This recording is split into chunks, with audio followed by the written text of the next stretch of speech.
Pourquoi tu ne dois jamais avoir l'air pauvre, même si tu n'as rien? As-tu remarqué que certains hommes sont ignorés avant même de parler, tandis que d'autres imposent le respect dès qu'ils franchissent une porte? Dans cette vidéo, tu vas découvrir la loi la plus cruelle de Machiavel, celle qui récompense les imbéciles qui paraissent de forts et qui écrase les grands hommes qui paraissent de faibles. Et ce que tu vas comprendre à la fin, c'est que ce jugement instantané, une fois posé sur toi, colle à ta peau pour toujours. Et même ton authenticité, si tu l'exposes mal, peut détruire ton autorité pour toujours. Les 5 illusions qui t'écrasent. Tu crois que montrer ta vérité brute te sauve? En réalité, c'est ce qui t'écrase le plus vite. On t'a appris que la sincérité était une force. Alors tu t'es mis à dire « je n'ai rien, je galère, je fais de mon mieux ». Tu pensais que l'authenticité allait toucher les cœurs, éveiller la compassion, ouvrir des portes. Mais chaque mot prononcé devient une confession, et chaque confession te dépouille un peu plus de ton autorité. Tu as cru aussi que ton humilité allait t'inspirer, que si tu acceptais ton sort, si tu montrais tes cicatrices encore ouvertes, alors le monde allait te respecter. Mais la réalité est plus froide. Les plaies béantes attirent le rejet. Le monde n'admire pas la douleur brute. Il n'admire que les cicatrices transformées en preuve de maîtrise. Et puis, il y a cette croyance naïve que l'apparence ne compte pas. Tu t'es dit, c'est mon esprit, ma valeur intérieure, qui parlera pour moi. Alors tu es arrivé négligé, le regard fuyant, le dos courbé, persuadé que ton intelligence suffirait. Mais personne n'a écouté tes mots. Tous ont déjà jugé ton allure avant que ta voix ne commence. Chaque fois que tu parles avec le vocabulaire du manque, chaque fois que tu racontes tes galères, chaque fois que tu crois que disparaître ou être transparent te protégera, en réalité, tu tends un signal silencieux, un signal de faiblesse. Et ce signal-là, tout le monde le capte, même inconsciemment.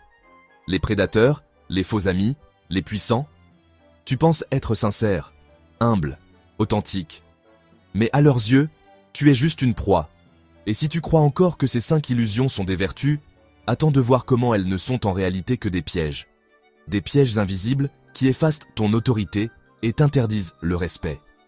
Parce que dans un instant, tu vas découvrir la loi universelle qui gouverne tout, celle qui transforme ta sincérité en faiblesse et ton authenticité en condamnation. Si la vérité suffisait, pourquoi te surprends-tu encore à baisser la voix quand on te demande « ça va au travail ?» Si l'humilité était une couronne, pourquoi les portes se referment-elles justement les jours où tu te présentes simple? Et si être soi était l'arme ultime, pourquoi as-tu appris, sans t'en rendre compte, à maquiller le manque, à plaisanter sur tes chutes, à tourner en dérision tes propres besoins, juste pour ne pas perdre plus de terrain encore? Tout commence dans l'œil avant de passer par l'esprit. Le cerveau juge en quelques battements de cœur, il ne pèse pas ta valeur réelle, il scanne des signaux. Une posture un peu cassée, un regard qui fuit, une chemise fatiguée, un « je fais de mon mieux » glissé entre 2 sourires, et la pièce décide déjà qui tu es. Pas parce qu'elle est cruelle, mais parce qu'elle se protège. Elle classe faible risque, fort coût, potentiel fardeau, demande latente. La sincérité brute, elle, est mal comprise. Tu crois t'ouvrir. Eux entendent « aide-moi ». Tu crois confier, eux lisent « charge supplémentaire ». Le message se désaxe d'1 millimètre et tout s'effondre. Ton dévoilement devient une demande. Ta vérité devient un besoin. Ton besoin devient une alerte. L'humilité non transfigurée agit pareil. Une blessure encore ouverte n'inspire pas, elle inquiète. On admire la cicatrice parce qu'elle parle de maîtrise. On recule devant la plaie parce qu'elle annonce du travail, du temps, de l'énergie à fournir. Le décorum, lui, n'est pas une coquetterie, c'est une langue. Avant que tu parles français, la pièce lit, rang, cadre, contrôle. Quand cette grammaire est absente, tes mots arrivent déjà affaiblis, comme s'ils traversaient une tempête. Tu dis vrai, mais ta forme dit « je n'ai pas de poids ». Puis vient le langage du manque. À force de répéter « je bataille »,« on verra »,« j'espère », tu écris, sans le vouloir, le rôle qu'on te donnera. Les phrases deviennent des balises. On t'approche pour te comprendre, rarement pour t'élever. Ton propre récit te classe à la périphérie. Enfin, l'illusion de transparence. Disparaître, s'effacer, laisser parler le travail. En pensant te protéger, tu rends le monde muet. On ne te blesse plus, c'est vrai, mais on ne te voit plus non plus. Or, l'invisible ne reçoit jamais le respect, seulement l'oubli. Tout cela n'est pas moral, c'est mécanique. Machiavel l'avait formulé sans détour. Les hommes jugent d'abord avec les yeux. Tu n'es pas récompensé pour ce que tu es, mais pour ce que tu fais paraître. Et une fois l'étiquette collée, elle colle longtemps. Les prochaines preuves seront lues à travers elle. Même ton succès futur sera une chance, jamais ta stature. Alors tu t'habitues. Tu te présentes plus petit pour ne pas déranger. Tu fais des blagues sur ta fatigue pour qu'on n'entende pas ton épuisement. Tu acceptes des délais qui t'écrasent, des tarifs qui t'humilient, des silences qui t'effacent. Tu parles en minimisant, tu marches en t'excusant, tu te vends en solde. Et chaque « ce n'est rien » signé de ta bouche grave, un peu plus profond, le sillon du manque. Tu crois préserver la paix. Tu entretiens la lecture de « faible ». Tu crois gagner du temps. Tu perds de la hauteur. Tu crois être authentique. Tu offres ta gorge aux dents du monde. Au fil des jours, tu changes d'odeur. Pas celle de la sueur noble de l'effort. Non, l'odeur subtile du besoin. Les prédateurs la flairent, les opportunistes l'adorent, les indifférents s'en éloignent. Et toi, tu te demandes pourquoi tout devient si lourd, alors que tu fais tout comme il faut. Si tu veux briser ce verdict, il ne suffit pas d'être mieux compris. Il faut couper le courant aux 5 illusions qui alimentent ta faiblesse visible. Dans la suite, on va les nommer sans détour, les reconnaître dans tes gestes et tes phrases, et surtout te montrer quoi remplacer, immédiatement, pour que ton image cesse d'annoncer proie avant même que tu ouvres la bouche. Le vrai piège, ce n'est pas seulement de manquer d'argent. Le vrai piège, c'est ce que la pauvreté visible raconte à ta place. Chaque geste, chaque vêtement usé, chaque signe de fatigue que tu laisses transparaître devient une déclaration silencieuse. Je n'ai pas de valeur. Je suis disponible. Je suis faible. Ce n'est plus seulement toi qu'on regarde. C'est une image figée qui te précède et qui te condamne avant même que tu aies ouvert la bouche. Regarde ton quotidien. Tu arrives à un entretien et l'on scrute d'abord tes chaussures avant de t'écouter. Tu entres dans un café et le serveur ajuste son ton selon ta tenue. Tu demandes un service et ton visage fatigué, ton allure négligée font que l'on te répond à moitié. Tout cela n'est pas anodin. C'est le langage brutal de l'apparence. Et derrière ce langage se cachent 5 illusions qui t'écrasent chaque jour sans que tu les vois. La première, c'est de croire que la sincérité suffit. Que si tu te montres tel que tu es, on t'ouvrira les portes. La deuxième, c'est de mépriser le décorum, comme si l'emballage ne comptait pas. La troisième, c'est de laisser transparaître ton manque, comme une odeur invisible que tout le monde perçoit. La quatrième, c'est de croire que ta souffrance attire naturellement le respect. Et la cinquième, la plus insidieuse, c'est de penser que disparaître te protège, alors qu'en réalité, tu t'effaces pour toujours.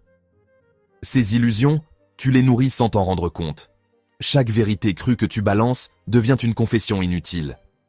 Chaque veste froissée devient une cuirasse trouée. Chaque soupir trop audible devient une preuve de faiblesse. Chaque larme que tu n'as pas su transformer en force devient un motif de rejet. Chaque silence de peur devient un cercueil invisible que tu fermes toi-même. Et plus tu continues à croire que ça ne se voit pas, plus tu renforces ce masque de pauvreté qui t'isole. Et si tu crois encore que ce n'est qu'une question d'apparence, attends de voir ce que ces 5 illusions produisent en profondeur. Car elles ne font pas que marquer ton image extérieure. Elles s'infiltrent dans ta voix, dans tes gestes, dans tes choix les plus intimes. Dans la suite, tu vas voir comment cette logique s'imprime en toi et te programme à rester invisible, même quand tu crois avancer. On t'a toujours répété que pour être respecté, il fallait être vrai, montrer qui tu es, ne pas tricher. Mais ce que tu n'as jamais compris, c'est que ce monde ne juge pas ton essence. Il juge ce que tu laisses transparaître. Et chaque illusion que tu ignores devient une arme contre toi. Imagine-toi entrer dans une salle. Tu n'as pas encore dit un mot, et déjà ton destin est scellé. Tes vêtements, ta posture, ton silence, tout parle pour toi. Machiavel le savait, celui qui paraît faible ne reçoit pas de deuxième chance. Dans ce théâtre social, l'erreur n'est pas d'être pauvre, mais de le paraître. Et ces 5 illusions que tu crois inoffensives sont en réalité les chaînes invisibles qui écrasent ton pouvoir. La première, c'est l'illusion de la sincérité brute. Tu crois qu'avouer tes manques va toucher les cœurs. Mais chaque aveu devient une preuve contre toi. La deuxième, c'est l'illusion du décorum inutile. Tu te dis que l'habit ne compte pas, que seule l'âme compte. Mais l'habit est ton armure. Et sans armure, tu entres nu dans l'arène. La troisième, c'est l'illusion du manque assumé. Tu penses que dire « je n'ai rien » inspire la compassion. Mais ce manque devient une odeur, et cette odeur attire les prédateurs. La quatrième, c'est l'illusion de la souffrance sanctifiée. Tu crois que ton malheur t'élève, mais la souffrance visible ne suscite que gêne et mépris. Et enfin, la cinquième, la plus dangereuse. L'illusion que se cacher est plus sûr que se sublimer. Tu crois disparaître pour être en paix. Mais en disparaissant, tu confirmes ta propre insignifiance.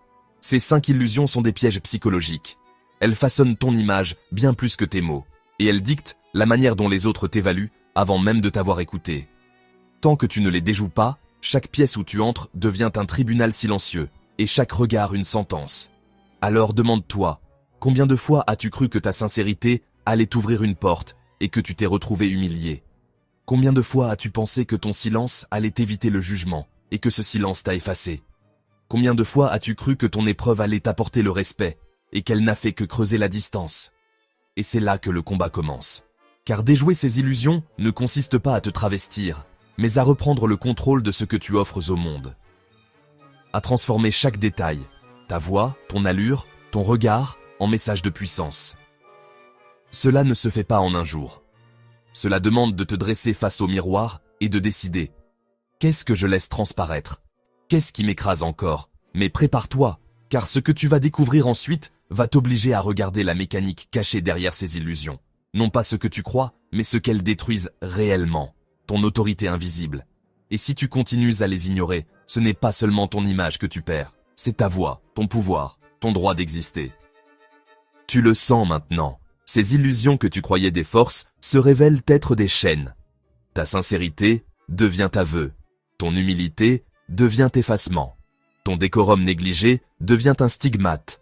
Ton langage du manque devient une prophétie. Ton silence devient un tombeau. Et voici le paradoxe cruel. Ce que tu croyais noble, ce que tu croyais authentique, ce que tu croyais vertueux, n'était qu'une offrande faite à ceux qui veulent t'écraser. Alors il est temps de changer de posture, de relever la tête, de transformer ton regard, ta voix, ton allure. Non plus pour prouver, mais pour imposer. Non plus pour demander, mais pour régner. Parce qu'à ce stade, ce n'est plus une question d'image. C'est une question d'identité. Et l'identité que tu refuses d'incarner, d'autres se chargeront de l'écrire à ta place. Dans la prochaine partie, on va voir ceux qui utilisent cette loi des apparences pour t'effacer et pourquoi ton attitude nouvelle les neutralise totalement.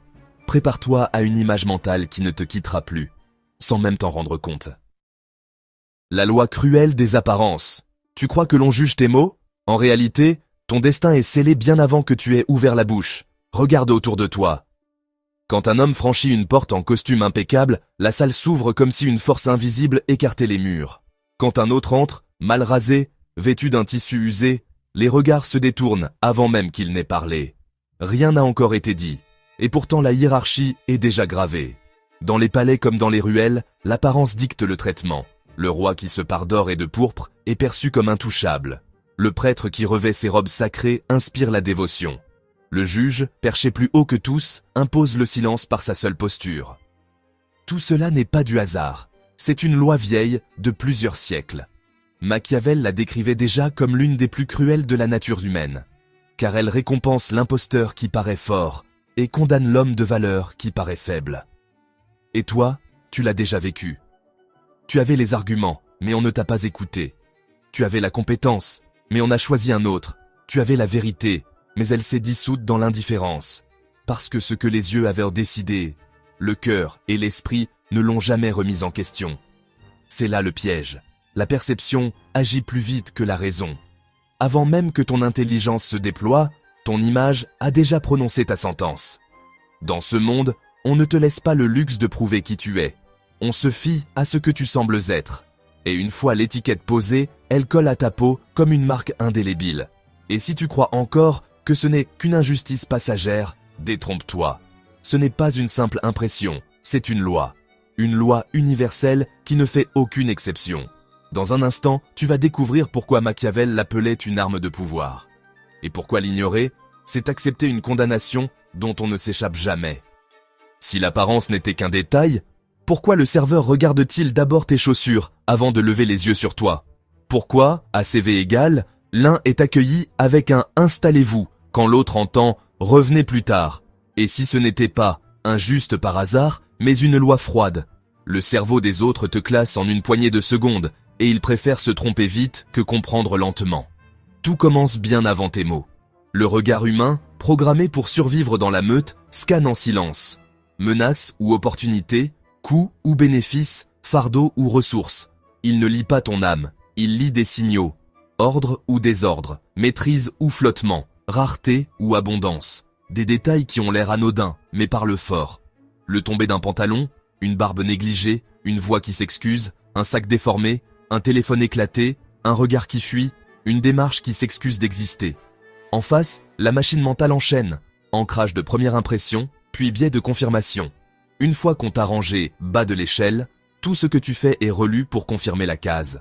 Un retard devient typique, une réussite devient chance. À l'inverse, celui qui paraît solide reçoit du crédit, du temps, des excuses. C'est l'économie primitive du groupe. On investit là où l'on croit voir de la force. On prélève là où l'on croit sentir la faiblesse. Machiavel l'avait dit sans détour. Les hommes obéissent d'abord aux signes. La peur et le respect se déclenchent sur des symboles. Ton apparence n'est pas un vernis, c'est un langage. Et si tu ne le parles pas, tu es traduit d'office, en proie. Alors il se passe ceci. Tu entres et la pièce décide déjà de ta valeur d'échange. Tu t'assieds et l'on fixe le plafond de ce qu'on te doit. Tu demandes et l'on mesure la fermeté de ton « non » avant d'écouter ton « s'il vous plaît ».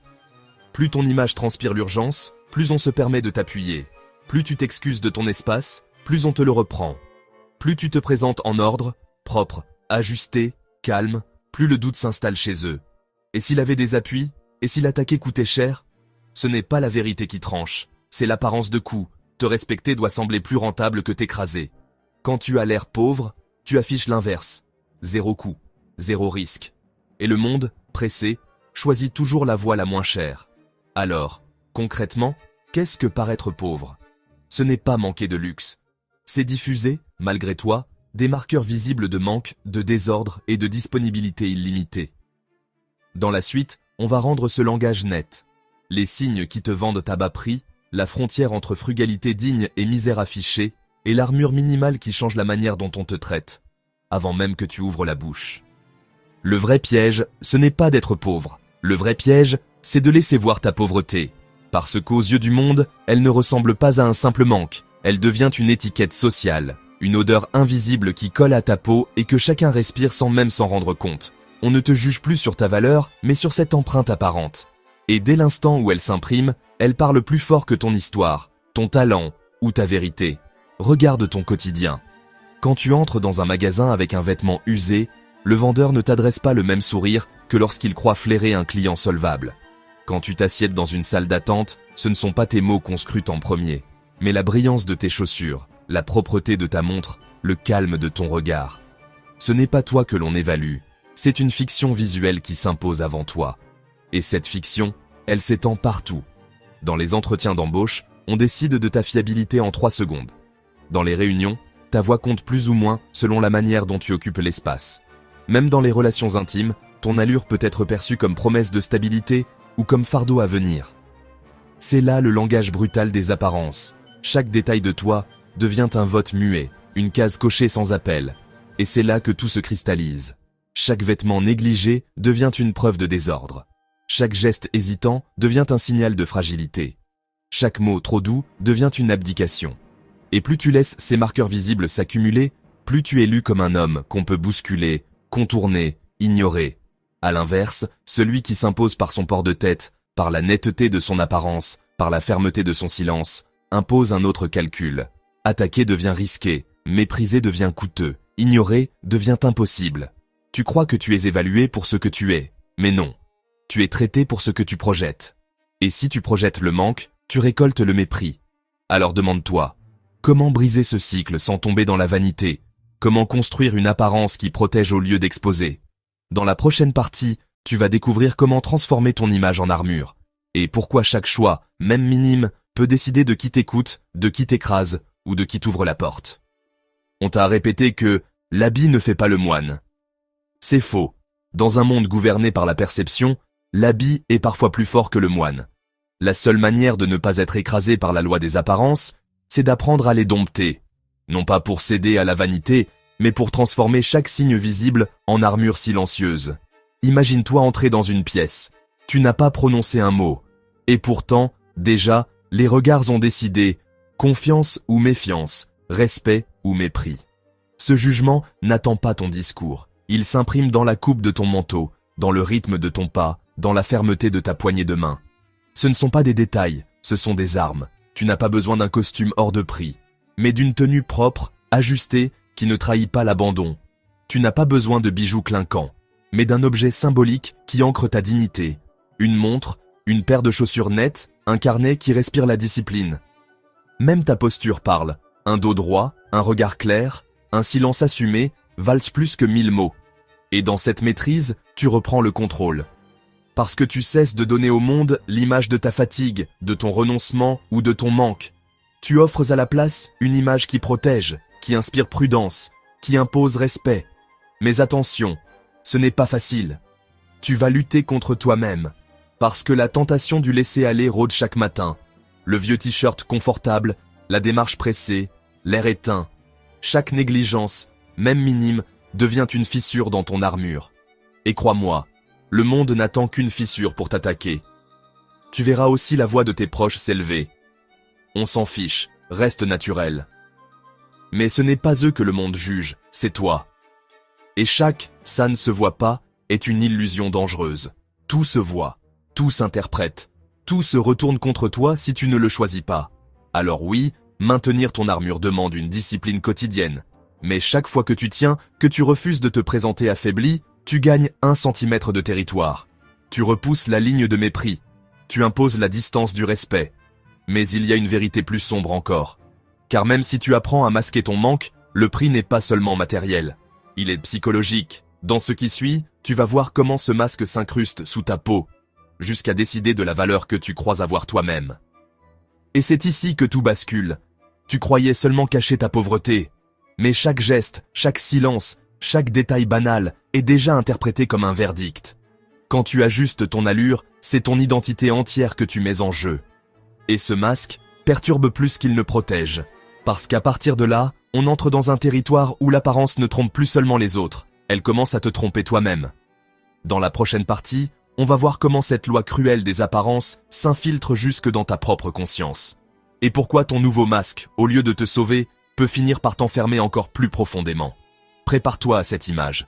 Ton reflet dans le miroir qui ne t'appartient déjà plus, sans même que tu t'en rendes compte. L'art de survivre sans jamais paraître pauvre. Tu crois que la pauvreté se limite à ton compte bancaire? En réalité, ce qui t'expose au mépris, ce n'est pas ce que tu as, c'est ce que tu montres. Imagine-toi marcher dans une rue bondée. Tu n'as pas encore ouvert la bouche, mais déjà, les regards t'ont classé. Tes chaussures usées racontent une histoire. Ton manteau fatigué parle à ta place. Ton posture hésitante, ton regard qui fuit, deviennent une sentence silencieuse. Personne ne demande combien d'euros tu as réellement en poche. Personne ne prend le temps de peser ta valeur intérieure. Dans ce théâtre cruel qu'est la société, l'image décide avant même que tu aies le droit de t'exprimer. Un homme vêtu avec prestance entre dans une boutique. On lui sourit, on lui propose le meilleur. Un autre, mal habillé, entre juste après. On détourne le regard, on lui parle avec froideur. Rien n'a changé, sauf l'apparence. Mais dans ce monde, l'apparence est un verdict. Et toi, combien de fois as-tu senti cette barrière invisible? Combien de fois t'es-tu fait rejeter, non pas pour ce que tu étais, mais pour ce que tu semblais incarner? Car Machiavel l'avait vu avant nous. Dans l'arène sociale, l'homme qui paraît pauvre n'est pas seulement oublié, il est condamné à l'invisibilité, au ridicule, au mépris. Mais si tout cela est vrai, alors pourquoi est-ce que les apparences pèsent plus lourd que la vérité? Pourquoi le masque social décide-t-il de ta survie, plus sûrement que tes talents ou tes vertus? Dans ce qui vient, nous allons percer ce mécanisme invisible. Comment l'image que tu projettes devient ton destin, et pourquoi ignorer cette loi revient à tendre la gorge aux prédateurs. Si ce n'était qu'une question de moyens, pourquoi certains hommes, pourtant intelligents et dignes, disparaissent-ils aux yeux des autres dès qu'ils paraissent manquer? Et pourquoi d'autres, même médiocres, imposent-ils le respect simplement parce qu'ils savent tenir une allure? Ce n'est pas la richesse réelle qui décide, c'est le regard que tu inspires, bien avant d'avoir ouvert la bouche. Depuis l'enfance, On t'a appris à croire que ce qui compte, c'est le fond, pas la forme. On t'a dit que si tu étais sincère, travailleur, honnête, les autres finiraient par te voir pour qui tu es vraiment. Mais le monde n'est pas ce tribunal juste que tu espérais. Le monde juge en une seconde, sans appel. Ta voix n'a même pas le temps d'atteindre leurs oreilles, que ton corps, tes vêtements, ton port de tête ont déjà parlé pour toi. C'est là que réside le piège. La pauvreté visible agit comme une odeur. Tu ne la sens pas, mais elle colle à toi.